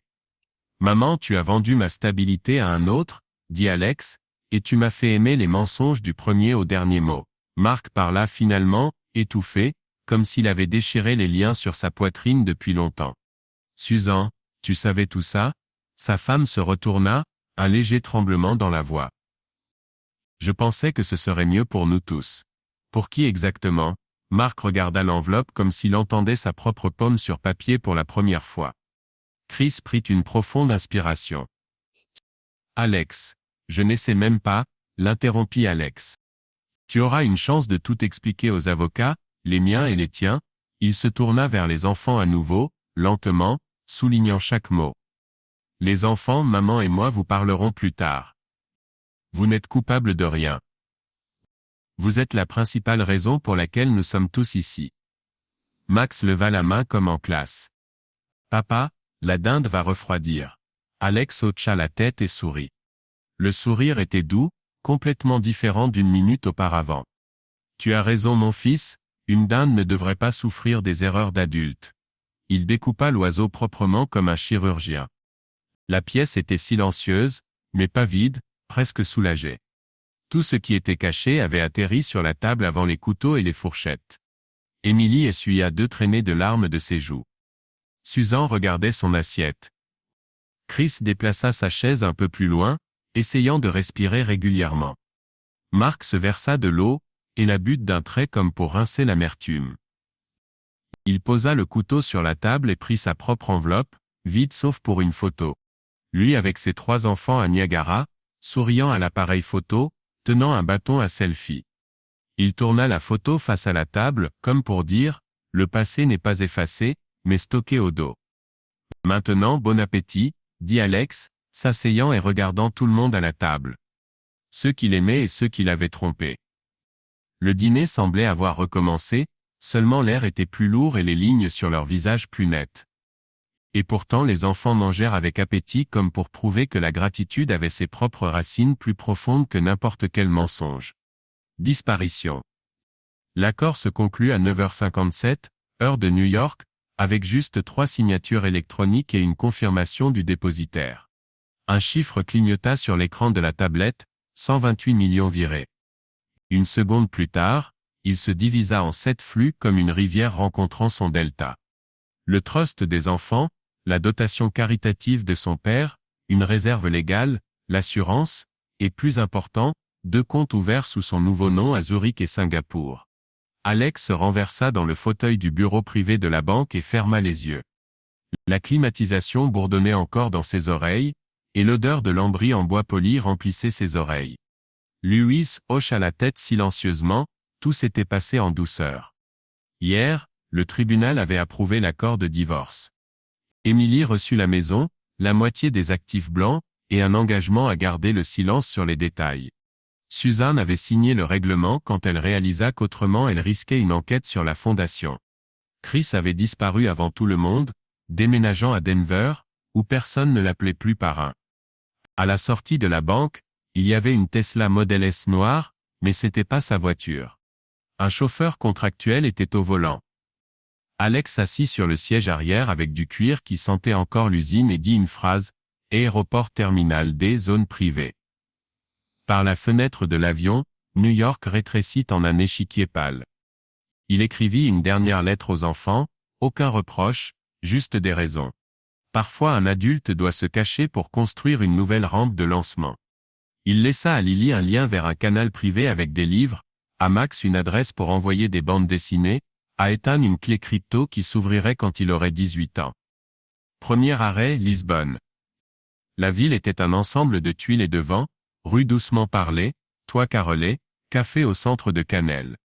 Ici il sortit d'un taxi sous le nom de Mark Lancaster, montrant son passeport de Saint Kitts et Nevis, un deuxième passeport rapide mais coûteux obtenu à l'avance par un programme d'investissement. La clé de l'appartement d'Alfama était dans une boîte à code. Un routeur Wi-Fi déjà configuré pour un tunnel VPN vers Singapour l'attendait au mur.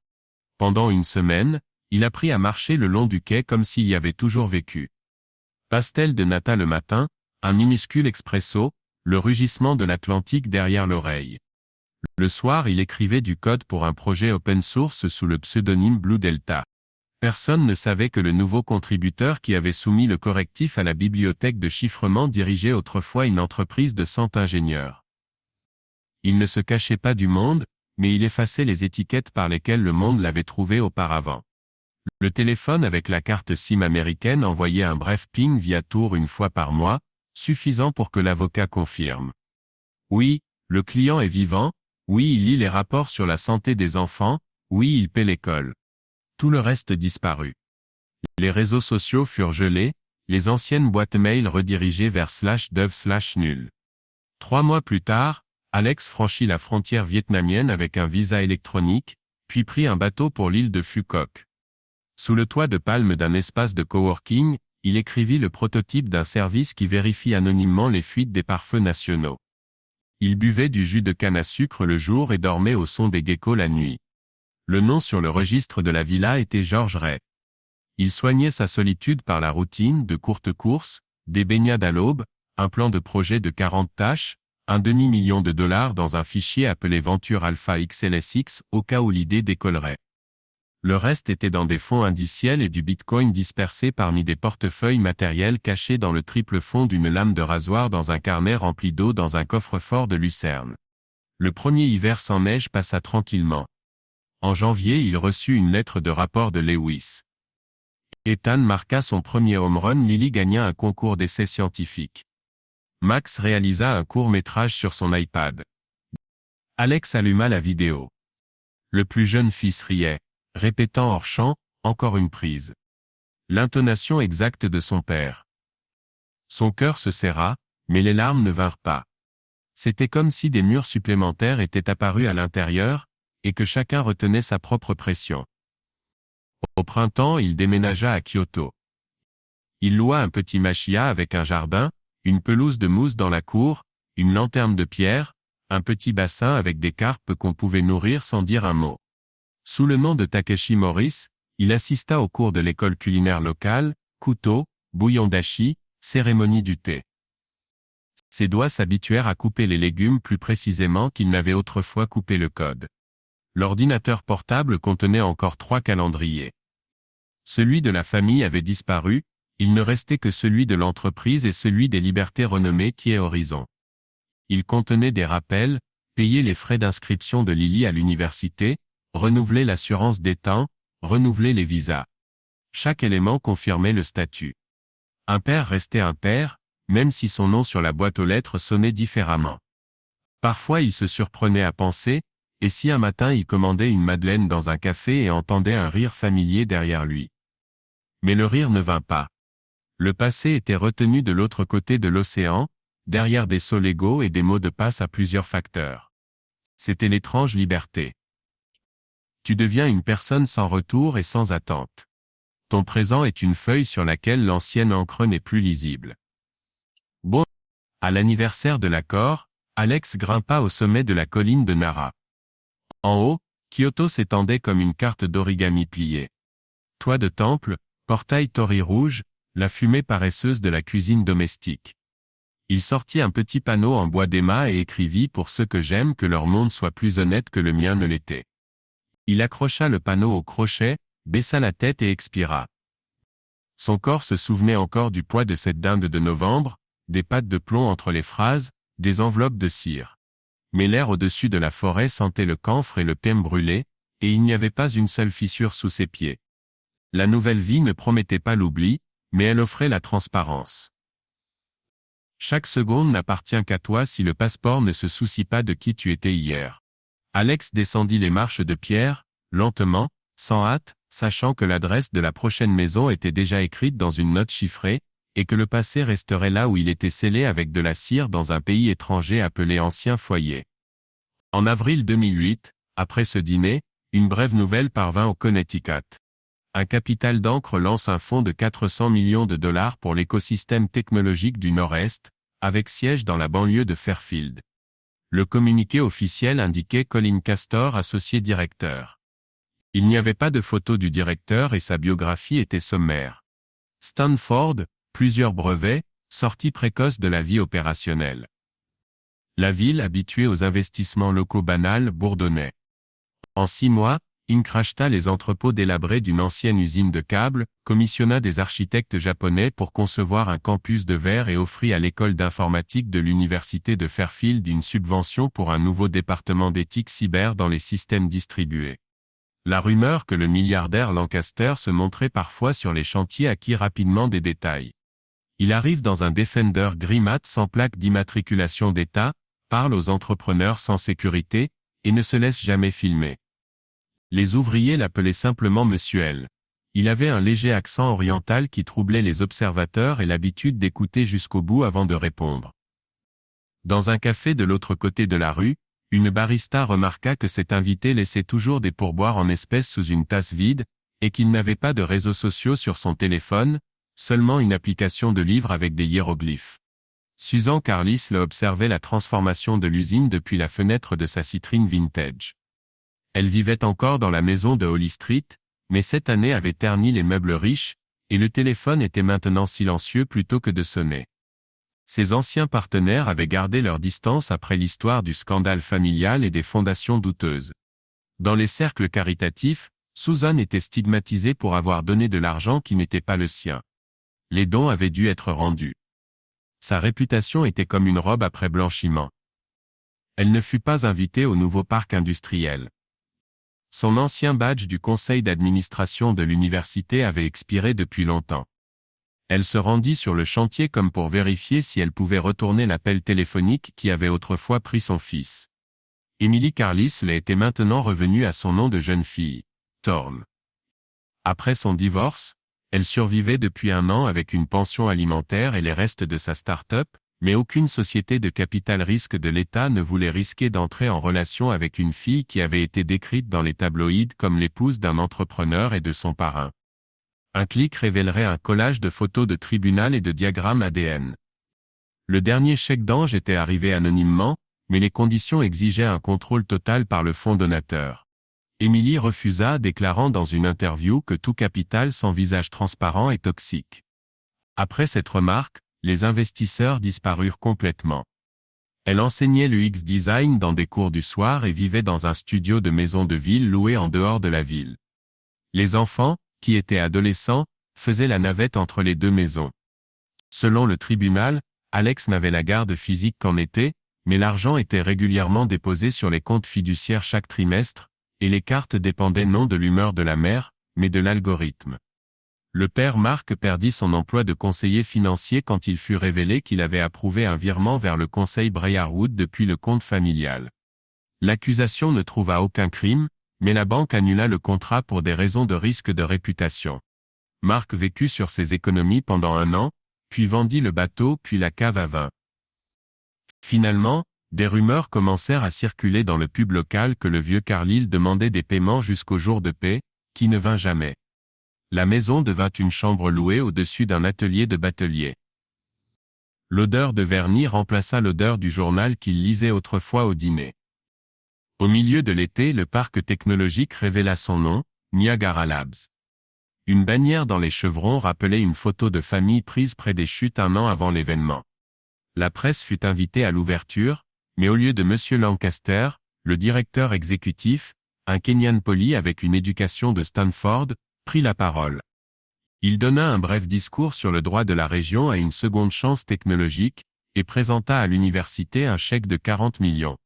Le doyen remercia, mais les journalistes remarquèrent un homme imposant en costume gris foncé sans cravate sous la scène. Il couvrait son visage avec une casquette de baseball. Emily vit la silhouette par hasard, elle était venue avec un groupe d'étudiants pour une visite. Son cœur se serra, les épaules voûtées, le geste de ses doigts quand il sortit un carnet Moleskine de sa poche intérieure et écrivit brièvement quelque chose au crayon. Mais pendant qu'elle se frayait un chemin plus près, l'homme s'était déjà détourné, et avait disparu dans le couloir des ascenseurs de l'Assemblée. Le soir, elle écrivit à son ex-mari, qu'elle était fière du nouveau parc technologique, et aimerait montrer aux enfants un exemple de philanthropie appropriée. Elle ne reçut pas de réponse. L'ancienne adresse renvoyait les lettres à l'avocat fiduciaire, l'avocat répondait formellement votre message reçu. Susan essaya aussi de prendre contact par d'anciens amis du conseil d'administration de l'université. Elle demanda une rencontre personnelle avec M. Lancaster pour discuter d'un projet commun. En réponse, elle reçut un refus poli. Le comité financier ne voyait aucune synergie avec ses fonds.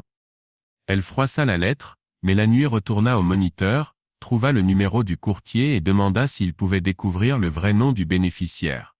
Le courtier resta silencieux et le matin envoya une ligne. La zone silencieuse de la Suisse ne divulgue pas les noms. À l'automne, des portraits des premiers bénéficiaires de subventions furent affichés sur la façade de Niagara Labs, parmi eux Lily Carlile, maintenant étudiante en bioinformatique de 3e année. À côté d'eux, une légende étude des marqueurs épigénétiques du stress à l'adolescence. Le journal Fairfield Life publia une interview dans laquelle Lily dit cette subvention me prouve que le passé ne détermine pas l'avenir. Le journaliste fut surpris par la maturité de la phrase, la jeune fille de 19 ans sourit comme son père avait l'habitude de sourire, brièvement et avec réserve. Pour annoncer le programme de stage d'hiver, le parc technologique organisa un dîner de charité. Le Centre des arts de la ville installa des tables en brocart blanc, mit en place un piano à queue, et invita un orchestre de New Haven. La liste des invités comprenait des officiels, des entrepreneurs, des journalistes, et notamment la spécialiste en collecte de fonds et tort. Emily vint dans une robe bleu foncé laconique, essayant de se tenir avec confiance. Au bureau d'enregistrement, elle reçut un badge Emily Thorne, UX.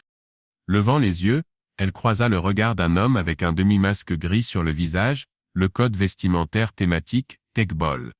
Une pointe de déjà-vu lui piqua le nez. Le masque ne cachait pas la ligne de son menton. Les lumières dans la salle furent tamisées, et le propriétaire de la fondation sortit finalement sur scène.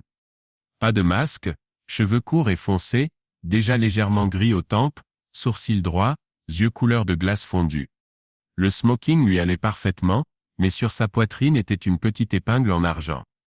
Sa voix avait aussi changé, plus grave et plus sèche qu'il y a 7 ans quand il disait « Ne faisons pas d'histoire ».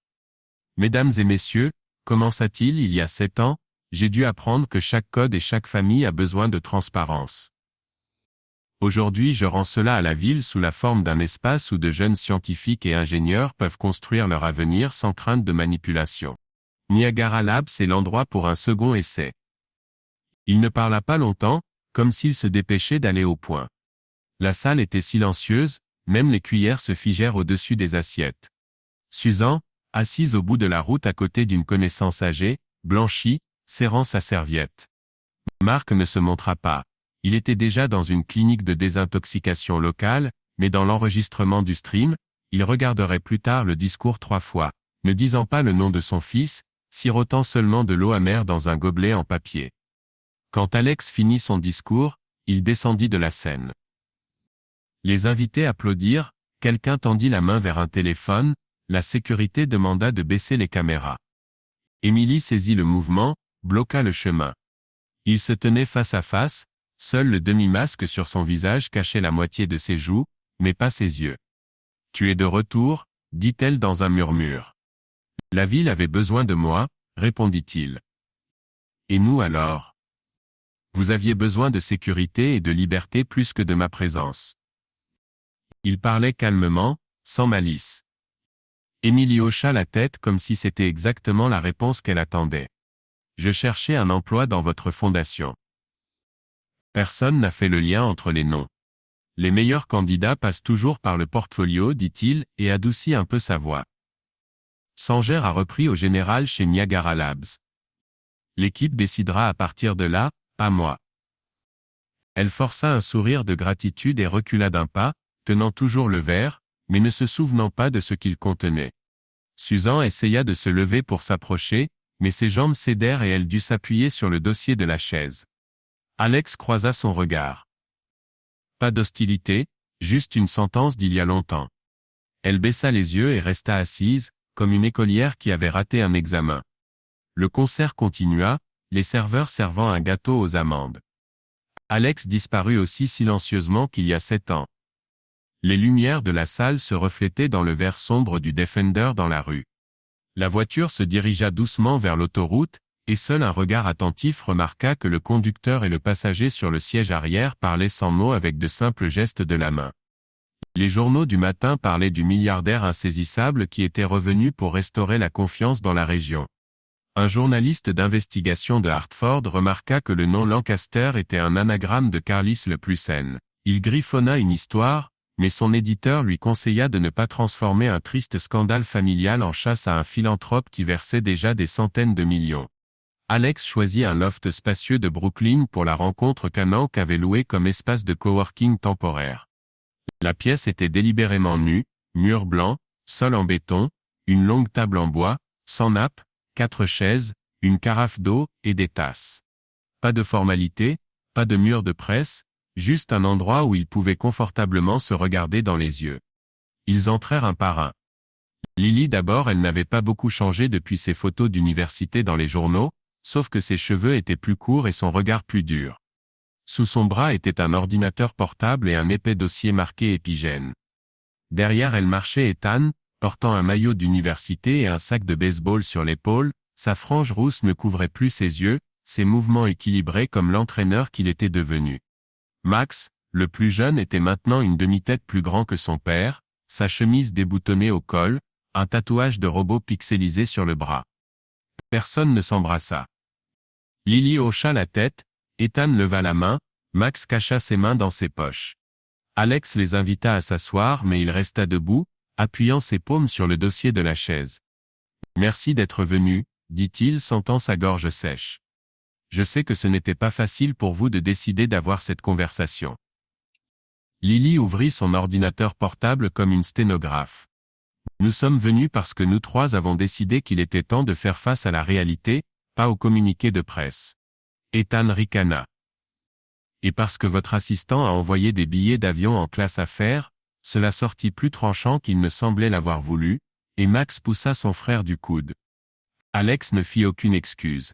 « Je ne vous ai pas appelé pour m'excuser. Les excuses font partie de la conversation, mais plutôt je veux expliquer ce qui se passe maintenant et ce qui va se passer ensuite. » C'est un peu tard pour expliquer, marmonna Max et regarda par la fenêtre. Lily tapota son doigt sur le couvercle de son ordinateur portable. « Ne faisons pas un cercle de culpabilité. Nous sommes adultes. Nous 3 avons été aimés par 2 personnes en même temps toute notre vie. L'une était notre père biologique, l'autre c'était vous. Le biologique a disparu, et vous aussi. Nous nous en sommes sortis. Maintenant chacun de nous a des questions. » Elle sortit une feuille de papier avec des points. Ethan leva les yeux au ciel. « Sœur, peut-être qu'on peut faire sans conférence de presse. » « Ce n'est pas une conférence de presse, mais une structure, » répondit-elle froidement. Alex leva la paume montrant qu'il ne s'opposait pas. « D'accord. Structure c'est structure. » Le premier point de Lily sonna dur.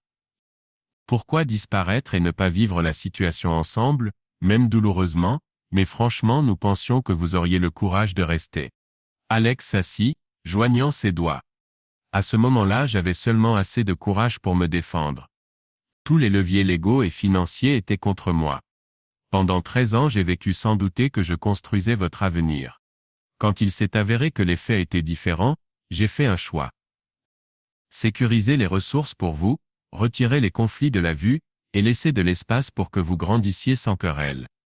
J'ai compris que ma présence dans ce chaos frapperait plus fort que mon absence. Ethan serra les poings. Tu as décidé pour nous, comme tu as décidé pour tout le monde avant. Nous n'avons entendu que le silence et avons vu que maman pleurait la nuit. Max l'interrompit, élevant la voix. Et j'ai entendu de mes camarades de classe parler de la substitution parce que les tabloïds ne dorment jamais. Merci papa. Le mot papa sortit comme un éclat. Alex serra le dossier de sa chaise, mais son ton resta égal. J'entends votre colère. À l'époque, je n'avais aucun moyen d'expliquer et de protéger en même temps. Maintenant nous avons le temps et la maturité. Il sortit 3 enveloppes fines de sa mallette, et les plaça devant chacun d'eux. Ce ne sont pas des chèques. À l'intérieur se trouve une version courte du rapport fiduciaire, vos plans personnels, et les contacts de personnes qui vous aideront à ne pas dépendre de moi dans les décisions. L'argent vous est disponible maintenant, sans condition. Je ne demande pas de signature. C'est votre ressource, pas mon contrôle. Lily ouvrit l'enveloppe, jeta un coup d'œil à la première page, et ses sourcils tressaillirent. Les chiffres étaient sérieux. Ethan hésita, déchira finalement le bord et siffla entre ses dents. Max mit l'enveloppe de côté sans regarder. Est-ce une façon de se racheter? Demanda-t-il.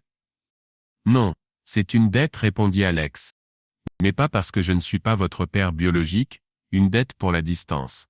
Lily ferma son ordinateur portable. Bien. Deuxième point. Pourquoi revenir sous le déguisement d'un investisseur et non sous votre propre nom? La ville avait besoin d'investissement, pas d'un autre drame. Lancaster est mon outil de travail et vous êtes mon vrai nom. Lily hocha la tête comme si elle cochait une case. Ethan remit les documents. J'apprécie la confiance. Mais il y a quelque chose que vous ne pouvez pas mettre dans un rapport. À mon premier match d'université, il y avait un homme dans les gradins portant une casquette sombre. Je n'ai pas réalisé que c'était vous. Il aurait été plus honnête de venir le voir. Alex sourit finement. J'avais peur d'allumer les projecteurs sur vous. À l'époque, les tabloïds n'avaient pas oublié le nom. Maintenant, le public est passé à autre chose. C'est pourquoi je suis ici sans casquette. Max ouvrit finalement son enveloppe, la feuilletant lentement comme s'il vérifiait le piège. 3 années conditionnellement libres peuvent être dépensées pour n'importe quel projet d'éducation artistique. Cela ressemble à un certificat que j'ai le droit de faire des erreurs. Il leva les yeux. Je veux faire mes erreurs moi-même. Exactement. Alex confirma. Pas d'instruction. Pas de délai. Mais si vous avez besoin d'aide, il y a une ligne de support 24h24 et 7 jours. Il y eut une pause dans la pièce. Les camions bourdonnaient dehors. Les fils du métro s'étiraient. Lily fut la première à briser le silence. Nous avons parlé à ma mère. Elle a admis que même si elle agissait par amour, elle l'a fait de manière destructrice. Elle a vraiment beaucoup perdu. Max ajouta. À sa façon, elle a essayé d'être une bonne mère. Mais nous ne pouvons pas réparer son choix. Alex hocha la tête. Je n'attends pas que vous choisissiez un côté plutôt que l'autre. Je propose de vivre dans un système où personne n'est obligé d'espionner, de cacher, ou de déplacer la responsabilité. Et Ethan regarda son frère et sa sœur. D'accord? Alors j'ai une proposition. Essayons de faire quelque chose ensemble ouvertement. Sans passer, Niagara Labs cherche un projet sportif pour les jeunes. Je peux fermer la partie coaching, pas comme une faveur, mais comme un accord. Alex haussa un sourcil. Un incubateur de cyberfitness pilote. Discutons-en. Le conseil d'experts approuvera le financement, pas moi seul. Max ricana. Un conseil de famille vaut mieux que n'importe quel pitch deck. Lily rouvrit son ordinateur portable. Et mon département d'épigénétique cherche des volontaires pour étudier le stress chez les athlètes. La collaboration scientifique entre le département et l'incubateur est une intersection idéale d'intérêts. Les frères applaudirent à l'unisson. Lily leva les yeux au ciel, mais un sourire apparut quand même. Alex les regarda et sentit quelque chose se desserrer lentement en lui. Cette année de silence n'avait pas effacé les fils. Si nous allons construire un nouveau projet, dit-il, finissons aujourd'hui avec un détail qui n'a pas besoin d'être documenté. Je pense qu'il y a un assez bon restaurant de burgers au coin de la rue. Je me souviens que vous vous disputiez sur qui pouvait manger le plus de frites. Et Hassan se leva et étira ses épaules. Je propose un nouveau championnat. Mais sans bague intelligente, il pointe à la sienne. Je ne veux pas que les données finissent dans le rapport de laboratoire de ma sœur. Lâche, répondit Lily, je vais prendre mon ordinateur portable au cas où une idée brillante surgirait juste au-dessus des pommes de terre. Max mit les documents dans son sac à dos. Je veux juste de la nourriture sans drame. Ils se dirigèrent vers la porte, Alex marchant derrière, étudiant les silhouettes. Lily se disputait avec Ethan. Max plaisantait sur la sauce. Cela ne ressemblait pas à une fin heureuse. Plutôt comme le premier paragraphe pratique d'un nouveau chapitre écrit sans éditeur ni invite de voix off. En quittant le loft, Lily s'arrêta et se retourna. Papa, dit-elle non plus sur un ton froid et professionnel, merci d'être venu en personne. Les papiers sont importants, mais les yeux sont plus importants. Alex hocha la tête. Merci de m'avoir donné une chance. Ils sortirent dans une rue bruyante. L'ascenseur claqua comme un poing, mais après le point la ligne de texte continua. Derrière eux était une table vide et 4 chaises. Devant était l'odeur de pommes de terre frites, une dispute sur un incubateur sportif, et tout un tas de questions sans réponse qu'ils pouvaient maintenant chercher à résoudre ensemble à voix haute. Alex invita les enfants dans son nouveau studio près de Westport. L'ameublement était simple. Un bureau, un canapé, un îlot de cuisine. Sur la table étaient 3 dossiers identiques. Aujourd'hui tout se fait sans avocat, dit-il. Vous avez 2 options. Premièrement, vous m'acceptez comme père et restez dans ma vie. Deuxièmement, vous arrêtez de communiquer. La décision vous appartient. Il n'y aura pas de pression. Lily s'assit d'abord, sans toucher le dossier.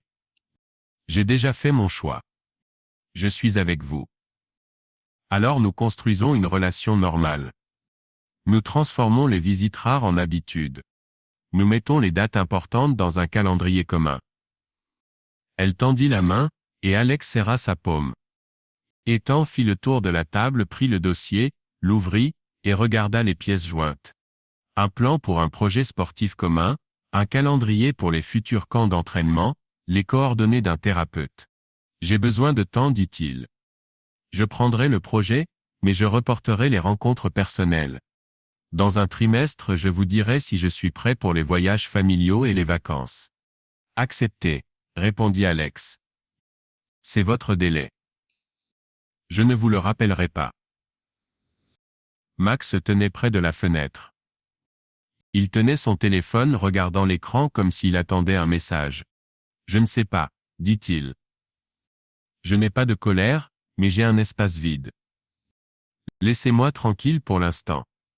Ok, confirma Alex. Voici le numéro qui est toujours allumé. Quand vous partez, vous prenez votre temps. Quand vous revenez, vous appelez, pas d'explication. Max hocha la tête, mit le téléphone dans sa poche et partit en premier. La porte se ferma sans bruit. 2 semaines plus tard, Lily suggéra des dîners familiaux mensuels. Alex accepta. Ils fixèrent leur première rencontre pour dimanche. 3 mois plus tard, Ethan envoya une courte lettre. L'équipe junior s'est renforcée. Je veux discuter d'un camp commun. Je suis prêt à me rencontrer. Alex ne répondit qu'avec l'heure et le lieu. Ils se rencontrèrent au stade de l'université. Et Anne parla calmement sans pause. À la fin, il dit, « Je ne viens pas pour l'argent ou le projet. Je veux vous connaître au-delà des gros titres. » Ok, dit Alex. Commençons par un entraînement 1 fois par semaine. Ils se serrèrent la main. Aucun mot formel n'était requis. Max resta silencieux plus longtemps que quiconque. Presque une année passa.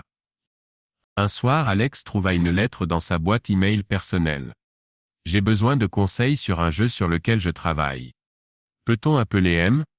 Lors de l'appel, Max était distant, parlant de code, de graphique, de conception de jeu.